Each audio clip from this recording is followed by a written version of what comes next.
लग्नानंतर होईलच प्रेम मालिकेचा आजचा जबरदस्त असा भाग आपण ऐकतोय बरं का प्रेक्षकांनो. खूपच इंटरेस्टिंग आणि कमाल धमाल असा भाग आलेला आहे. कारण इथे आता ना शेवटी विजय आणि रम्याचं तर लग्न लावून दिलेलंच आहे. रम्याला ऐनवेळी इथे गुरुजींमुळे धोका पत्करलेला आहे, म्हणजे धोका मिळालेला आहे. जे गुरुजींनी भाकीत सांगितलं होतं ते तसं न होता काहीतरी उलटच झालंय. त्यामुळे रम्याची चिडचिड होते आणि सोबतच इथे सगळ्यात आणि महत्त्वाची गोष्ट म्हणजे शेवटी नंदिनी आणि बरोबर इथे आता कव्या ह्या हॉस्पिटलमध्ये जातात आणि तिथे गेल्यानंतर कव्याच्या समोर एक खूप भयानक गोष्ट घडलेली आहे. त्यामुळे आता कव्या खूप जास्त हादरली आहे. हेच आपल्याला याच्या भागामध्ये पाहायचं आहे, त्यामुळे व्हिडिओ शेवटपर्यंत नक्कीच पहा. तर आता प्रेक्षकांना आपण सुरुवातीला मालिकेमध्ये पाहतोय रम्या आणि विजय हे दोघेही जण आता हॉलमध्ये असतात आणि त्यावेळेला हा हॉल एवढा कसा काय सजवलाय, नेमकं काय चाललेलं आहे, ह्या सगळ्या गोष्टींचा ती दोघं विचार करत असतात. त्याच वेळेला सगळेजण येतात आणि आज रम्याचं आणि त्याचबरोबर विजय ह्या दोघांचं सुद्धा लग्न आहे असं सांगण्यात आलेलं असतं आणि ह्या दोघांचं सुद्धा लग्न आहे असं सांगण्यात आल्याबरोबर आणि त्याचबरोबर रम्या हे दोघेही जण आता हादरलेले असतात. आता इकडे वसू म्हणत असते, असं काय करताय तुम्ही लोक, म्हणजे लग्न लावायचे म्हटल्यावर गुरुजी नको आहेत का, गुरुजी आहेत कुठं. आता गुरुजी तिथे आलेले असतात आणि गुरुजी म्हणत असतात, जिथे माझी गरज तिथे मी हजर, अशी माझी अवस्था आहे. तुम्ही अजिबात काळजी करू नका, मी इथे आलेलो आहे. इथे माझी गरज आहे आणि मी तिथे येणार नाही असं कधी होणार आहे का. बघा, ह्या घरामध्ये माझी गरज आहे ना, त्यामुळे मी इथे आलेलो आहे. त्याच वेळेला आता इकडे सगळेजण रम्या आणि विजय ह्या दोघांना सुद्धा लग्नासाठी तयार करत असतात आणि तेव्हा आता इकडे रम्या म्हणत असते, नाही मला ना अगोदर इथे गुरुजींशी बोलायचं आहे आणि मला गुरुजींशी बोलायचं आहे असं सांगितल्याबरोबर आपण पाहतो की आता काय बरं बोलायचं आहे. आता मानिनी म्हणत असते, अगं रम्या आता काय बोलायचं आहे बाळा, हे बघ लग्न करणं फार जास्त गरजेचं आहे. त्याचं काय आहे ना, आता बघ आम्ही सर्वांनी एक एक वस्तू आणलेली आहे आणि त्यामुळे तुला लग्न करावंच लागणार आहे. तू ते कोर्ट मॅरेज केलंस पण आमच्या समोर लग्न नाही ना केलं, मग आता लग्न तर लावायलाच पाहिजे ना. आणि काय विजयराव, तुम्हाला आमच्या रम्याबरोबर लग्न करण्यामध्ये काही प्रॉब्लेम नाही ना, तुम्हाला आमच्या रम्याबरोबर लग्न करायचं आहे की नाही. तेव्हा विजय म्हणत असतो, नाही नाही माझं काही प्रॉब्लेम नाही आहे. मग आता इकडे लगेचच जीवा म्हणत असतो, हां ये हुई ना बात, अभी सब मोह माया छोडो और शादी के लिए हाजिर हो जाओ. त्याच वेळेला आता नंदिनी म्हणत असते, काय हो तुमच्यामध्ये आता गुड्डू संचारला आहे का. आता आपण पाहतो विजय म्हणत असतो, पण मी काय म्हणतो, माझं मी ऑलरेडी लग्न केलंय ना, मग काय प्रॉब्लेम आहे लग्न करण्यासाठी, म्हणजे डबल लग्न करण्याची काय गरज आहे असं आता इथे तो बोलत असतो. आता ह्या सगळ्या काही गोष्टी इथे बोलल्यानंतर आपण पाहतो की इकडे लगेचच काव्या म्हणत असते, चला चला पटकन चला, मी मस्त अक्षता तयार केलेली आहे, त्याचबरोबर इकडे अंतरपाठ आहे, त्याचबरोबर इकडे आता गुरुजी आलेले आहे, सगळ्या गोष्टी आहेत, त्यामुळे कुणालाही कसलीही काळजी करण्याची गरज नाही. आणि त्याहूनही सगळ्यात महत्त्वाची म्हणजे आता कोणीही नाही हो असं काहीही म्हणणार नाही आहे, कोणीही नाही हो असं काहीही म्हणणार नाही. ताबडतोब आता आपण इकडे लग्नाला सुरुवात करायची आहे. चला मग आता इकडे आम्ही मस्त तयारी करत आहोत. पण त्याच वेळेला रम्या म्हणत असते, नाही नाही मी काय म्हणते तर तुम्ही माझं ऐकून तरी घ्या ना एकदा, प्लीज माझं ऐकून घ्या, मला ना इथे गुरुजींशी 2 मिनिटं बोलायचं आहे. असं रम्या आता गुरुजींशी बोलायला निघून जाते.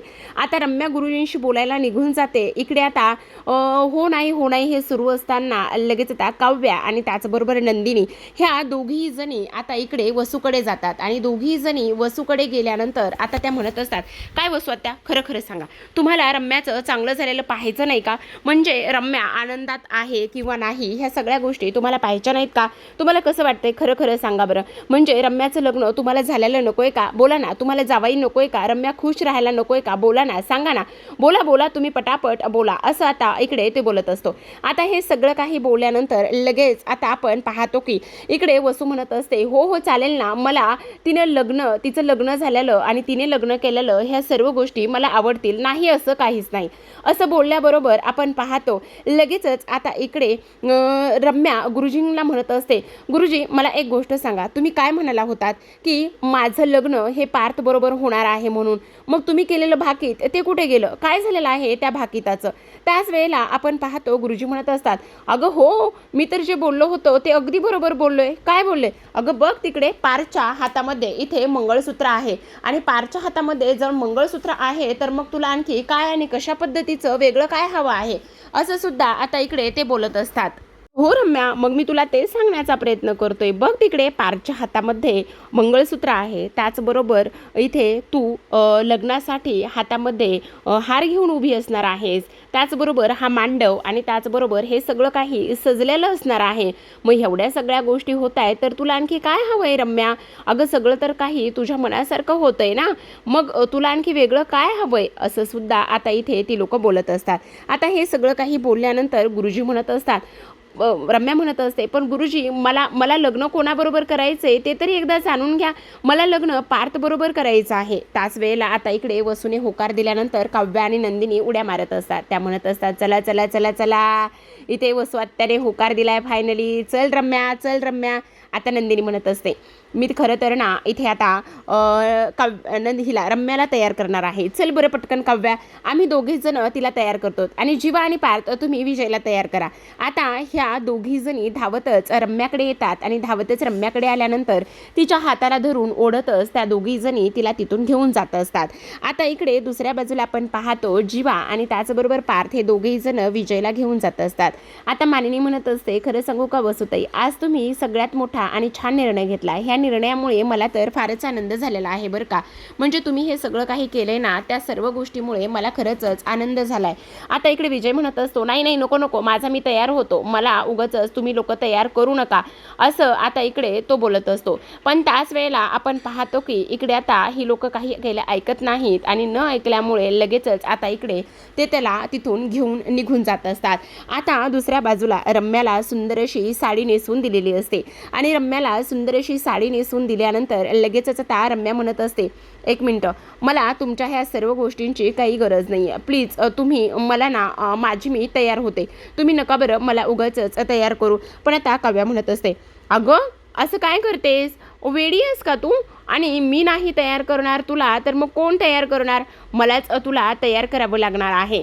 हे बघ असं करू नकोस बरं. त्याच वेळेला आपण पाहतो की इकडे आता दोघी बहिणी मिळून तिला तयार करत असतात.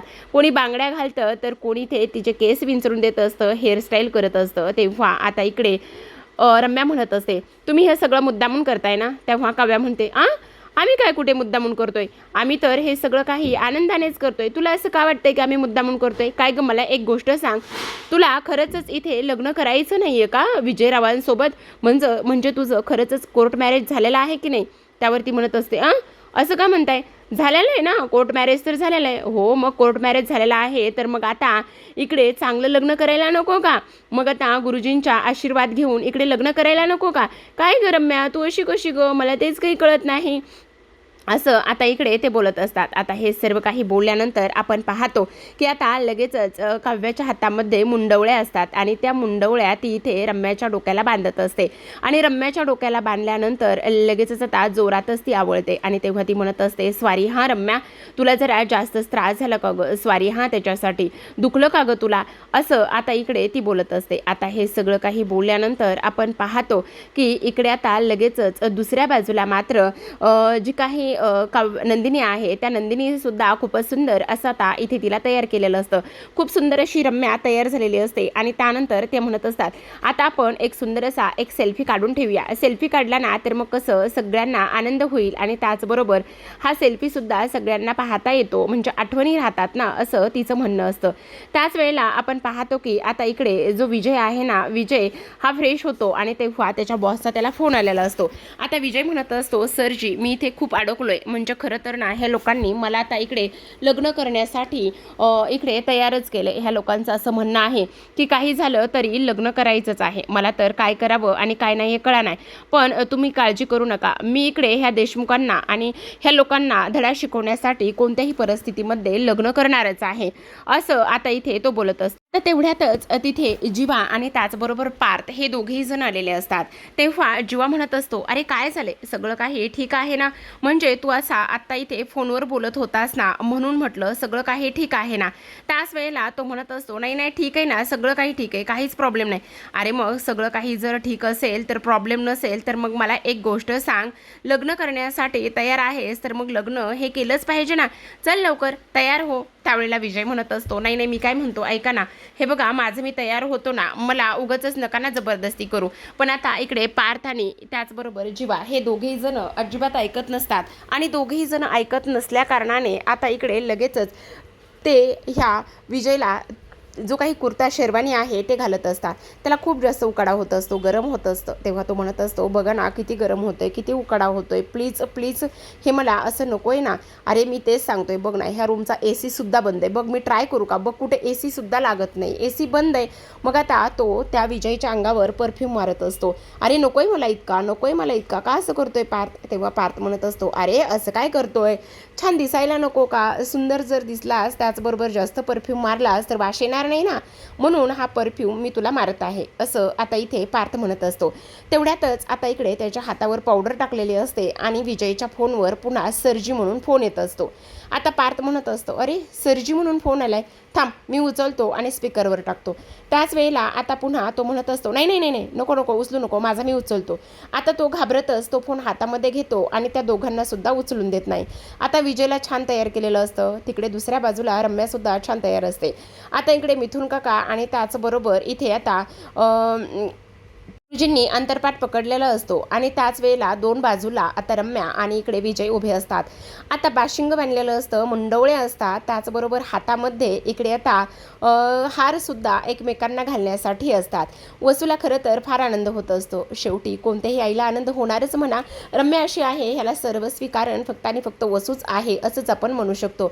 आता रम्याला वाईट वाटत असतं, तिला खरं तर पार्थबरोबर लग्न करायचं असतं, पण अशा पद्धतीने तिचं लग्न आता विजयबरोबर होतंय. हा जो काही ड्रामा केला आहे, हे सगळं काही जे नाटक केलं आहे, मुलं बघणं, त्याचबरोबर एक मुलगा उभा करणं आणि त्याच्यासोबत पुन्हा लग्न करणं, हे सगळ्या गोष्टी तिच्यासाठी सुद्धा खूपच जास्त डेंजर असतात. पण असो, आता लग्न हे सुरू असतं, गुरुजी मंगलाष्टका म्हणत असतात, त्यानंतर डोईवर अक्षदा पडतात आणि दोघांनाही एकमेकांना हार घालायला सांगत असतात. कव्या म्हणत असते, चला चला विजयराव आणि इथे रम्या दोघंही जण एकमेकांना हार घाला बरं, हार घाला. तेव्हा मानिनी आता इकडे वसूला म्हणत असते, वसुताई रम्याला सांगा हार घालायला. तेव्हा वसुता पुढे येते आणि म्हणत असते, रम्या ए बळा रम्या, हे बघ मनामध्ये राग आणि ह्या सगळ्या गोष्टी ठेवू नकोस बरं, आता विजयरावांना हार घाल बरं तू. आता रम्या घालतेस ना हार विजयरावांना. त्याच वेळेला रम्या म्हणत असते, हो घालते ना. असं म्हणून शेवटी रम्याने आता विजयच्या गळ्यात हार टाकलेला असतो. कव्या टाळ्या वाजवते, पार्थला आनंद होतो आणि सगळेजण आनंदातच हसत असतात. आता वेळ असते ती म्हणजेच की विजयची. आता सर्वजण पुन्हा विजयला म्हणत असतात, विजय चला तुम्ही आता रम्याच्या गळ्यामध्ये हार टाका. त्याच वेळेला आता इकडे विजयसुद्धा पुढाकार घेतात आणि रम्याच्या गळ्यामध्ये हार टाकत असतात. शेवटी दोघांनीही एकमेकांच्या गळ्यामध्ये हार घातलेले असतात आणि शेवटी हे विधिवत पद्धतीने लग्न आता पुन्हा एकदा पार पडलेलं असतं. आता मानिनी म्हणत असते, खरं तर आता तुम्हाला दोघांना सुद्धा तुमच्या नवीन आयुष्यासाठी वाटचालीसाठी आम्हा देशमुख परिवारांकडून मनापासून अगदी मनपूर्वक शुभेच्छा. असं म्हटल्याबरोबर आता आपण पाहतो विजयला राग येत असतो. कारण विजयला राग का येत असतो, तर आता त्याला एक त्याचा वेगळाच प्लॅन होता आणि वेगळाच प्लॅन असल्या कारणाने त्याच्यासोबत सुद्धा इकडे रम्यासारखं जबरदस्तीचं हे लग्न अंगावर पडलेलं असतं. आता रम्याचे डोळे भरून वाहत असतात. त्याच वेळेला आता इकडे विक्रम म्हणत असतात, खरं तर तुम्हाला एक गोष्ट सांगू का विजयराव, तुम्ही आता आमच्या ह्या घरचे देशमुखांचे जावई झालात. रम्या जरी शितोळे असली ना तरीसुद्धा ती या देशमुखांची लेक आहे असं मिथून म्हणत असतात. आणि असं नको व्हायला, देशमुखांच्या सुनाबाळांचं इथे कोडकौतिक होतं आणि रम्या ही वसुताईची मुलगी म्हणून तिचं कोडकौतिक होत नाही असं अजिबातच नाही. त्यावर पार्थ म्हणत असतो, विजय हे बघ आता ह्या घरामध्ये तुझं नेहमीच स्वागत असणार आहे, कारण तू रम्याबरोबर विधिवत पद्धतीने लग्न केलेस, त्यामुळे खरंच तुझं अगदी मनापासून अभिनंदन. तेव्हा जीवा म्हणत असतो, हो भलेही रम्या ह्याच घरामध्ये राहणार आहे, पण तरीसुद्धा एक गोष्ट मात्र नक्की आहे आणि ती म्हणजेच की इथे ती ह्या घराची कायमची मुलगी असणार आहे आणि तिचं नेहमीच वेलकम असणार आहे.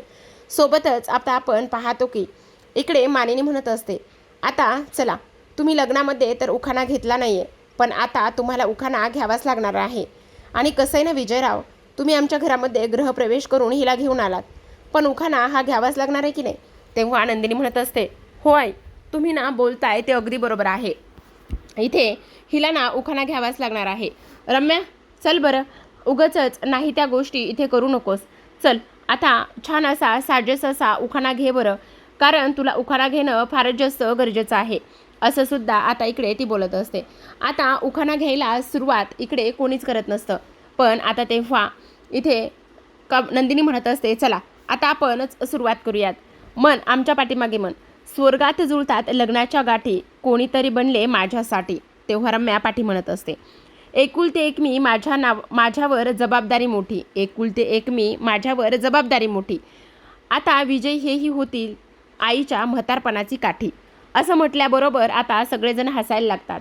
त्याचबरोबर आता वसू म्हणत असते, बरं आता उखाणा घेऊन झालाय ना, मग एक काम कर, आता उखाणा झालाय तर सर्वांच्या म्हणजेच मामा मामी त्याचबरोबर गुरुजी आणि आई सर्वांच्या पाया पड. आता गुरुजी इथे आशीर्वाद देतात, अखंड सौभाग्यवती भव. त्याचबरोबर आता वसूच्या पाया पडतात. त्याचबरोबर मामा मामीच्या सुद्धा ती पाया पडत असते. आता वसू म्हणत असते, ऐक ना रम्या, हे बघ 1,00,000 मोलाचा तुला सल्ला देते, आणि तो सल्ला म्हणजे की काही जरी झालं ना तरीसुद्धा मनामध्ये जी आडी आहे, राग आहे, द्वेष आहे, ते सगळं काही तू आता इकडे सोडून टाक. एवढं सगळं काही मनामध्ये अजिबात ठेवू नकोस, असं ती बोलत असते. सोबतच आता आपण पाहतो प्रेक्षकांनो की इथे मानिनी म्हणत असते, रम्या तू ह्या घरची लेक कायमच आहेस. आता तू विजयरावांची बायको झाली आहेस, पण तुला एक गोष्ट सांगू का, काही जरी झालं ना तरीसुद्धा एक लेक म्हणून ह्या घरामध्ये तुझं कायम स्वागत असणार आहे. काही जरी झालं तरी एका लेकीला ह्या घराचे दरवाजे नेहमीच उघडे असणार आहेत. त्याचबरोबर आपण पाहतो आता विक्रम म्हणत असतात, विक्रम म्हणतात, बघितलं ना विजयराव तुम्ही, खरं तर आमच्या घराची हीच खरी मोठी ताकद आहे, आणि आमच्या घराची हीच मोठी ताकद असल्यामुळे तुम्हाला सांगू का, काही जरी झालं ना तरीसुद्धा आम्ही कधीच माघार घेत नाही बघा. आणि त्याचबरोबर सगळे देशमुख अशा परिस्थितीमध्ये एकत्र येतात. आता सर्व देशमुख अशा परिस्थितीमध्ये एकत्र आल्यानंतर तुम्ही बघितलं ना काय होऊ शकतं आणि आम्ही काय करू शकतो, हे सगळं तुम्हाला कळतंय ना. आणि हे सुद्धा त्याच पद्धतीने आम्ही आता केलेलं आहे, म्हणजे देशमुखांनी मिळून शेवटी फायनली लग्न लावलेलं आहे. असं म्हणून आता लगेचच पार्थ आणि त्याचबरोबर जीवा हे दोघेही जण सिट्टी वाजवतात आणि हे लग्न एन्जॉय करत असतात. आता हे लग्न एन्जॉय केल्यानंतर त्यांना पुन्हा शुभेच्छा देत असतात. त्याचबरोबर आता इकडे रम्याचा आणि विजयचा चेहरा तर पडलेला असतो, पण इकडे मात्र काव्याला फार जास्त आनंद झालेला असतो. आता इकडे हे सगळं काही लग्न वगैरे आटोपल्यानंतर हे चौघेही जण आता इकडे पार्कच्या खोलीमध्ये असतात आणि बेडवर बसलेले असतात. आता गरमीचे दिवस असल्यामुळे बहुतेक आता हे संध्याकाळी ताक पित आहेत बरं का लोकांना, पण असू दे आता जे काही आहे ते. आता ही लोक ताक पित आहेत आणि मस्त एन्जॉय करत असतात. आता त्याच वेळेला इकडे आता आपण पाहतो, आता खरं तर आपला हे जे काही झाले ना तो आपला विजय आहे असं ती लोक म्हणत असतात. म्हणजे आता काव्या म्हणत असते, खरं तर मी ना तेव्हा रम्याला म्हटलं होतं की तुझं लग्न तर मीच लावून देणार म्हणून, आणि शेवटी मी तिचं लग्न लावूनच दिलं.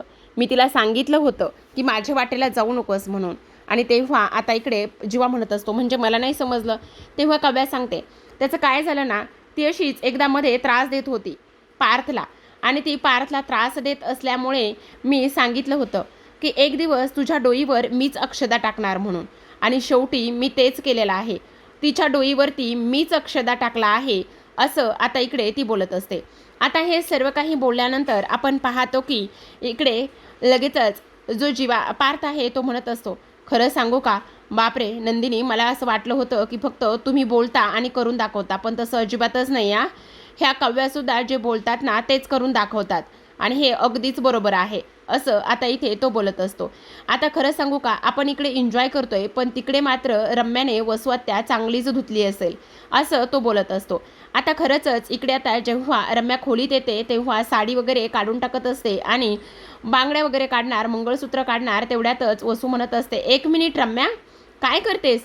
हे बघ असलं काहीही करू नकोस. अगं वेडी आहेस का, डोक्यावर पडली आहेस का, काय करतेस ह्या सगळ्या गोष्टी? अशा पद्धतीने अजिबातच हे सगळं काही करायचं नाही आहे, शांत बस बरं. त्याच वेळेला आता आपण पाहतो की इकडे हे सगळं काही झाल्यानंतर आता वसू म्हणत असते, जर असं काही केलंस ना तर मी तुझी आई आहे, आणि मी तुझी आई असल्या कारणाने सरळ सरळ मी तुला ना ह्या घरातून काढून टाकेन बरं का, किंवा विजयबरोबर तुझी पाठवणी करून देईल. आणि तुला एक गोष्ट सांगते, हे बघ आता पार्थचा विषय सोडून दे.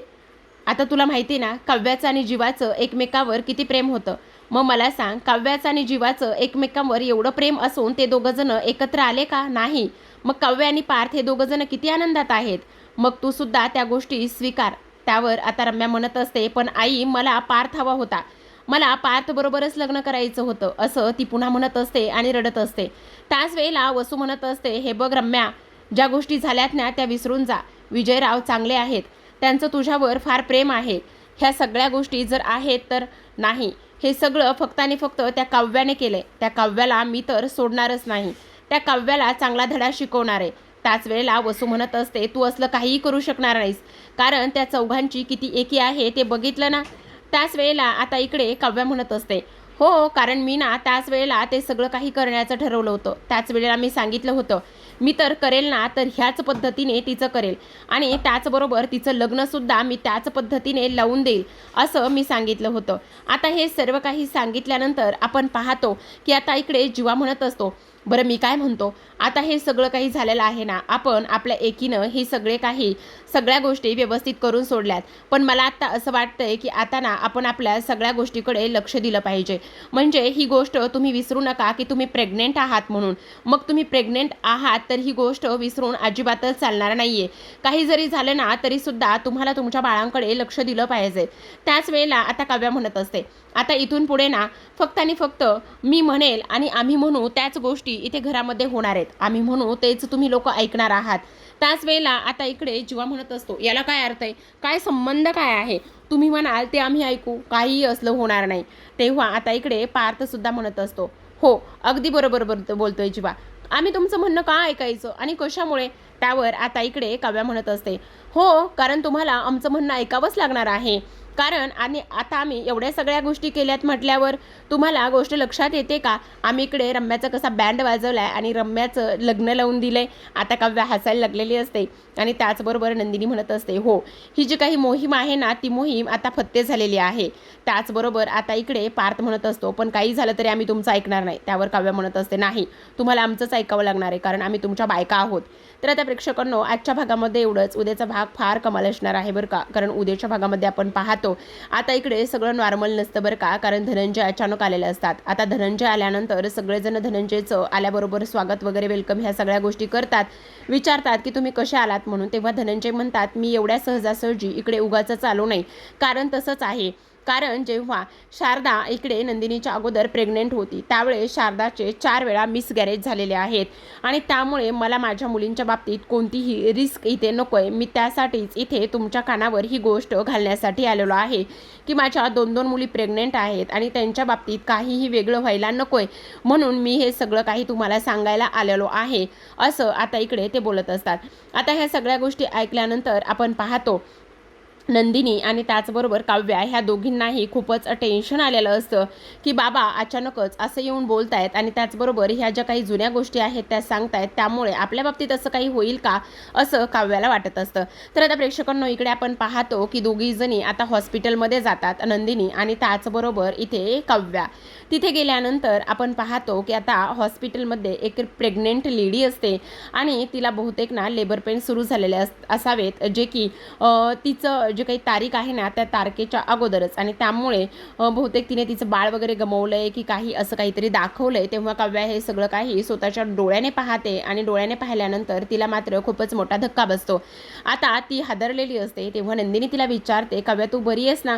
तेव्हा काव्या म्हणत असते, हो ताई मी बरी आहे, पण तू आत्ता बघितलंस ना कशा पद्धतीने ते जे काही बाळ आहे ना त्या बाळाचं म्हणजे त्या बाईचं काय झालं असेल ग, ते बाळ वगैरे गेलं असेल का, म्हणजे तेच मला काही कळत नाही. म्हणजे बघ ना आपण बाळासाठी किती स्वप्न रंगवतो आणि बाळासाठी एवढे स्वप्न रंगवल्यानंतर ते असं अचानकच आपल्या आयुष्यातून निघून जातं, ते त्याच्या आईला किती जास्त त्रास होत असेल ना ग त्या सगळ्या गोष्टीचा. म्हणजे त्या आईनं किती स्वप्न रंगवलेली असतील, बाबांनी किती स्वप्न रंगवलेली असतील, आता त्या आईला आणि बाबाला काय वाटत असेल. ही गोष्ट ही वेळ कोणावरही यायला नको असं काव्या स्पष्टपणे म्हणत असते. तर आता प्रेक्षकांनो नंदिनीला काव्याची अवस्था समजलेली असते, पण आता नेमकं काव्याच्या बाबतीत काय होईल, कशा पद्धतीने वेगळं काही होईल का हे पाहणं फार इंटरेस्टिंग आहे. तर पाहत राहा लग्नानंतर होईलच प्रेम. भेटूयात उद्याच्या भागामध्ये, तोपर्यंत धन्यवाद.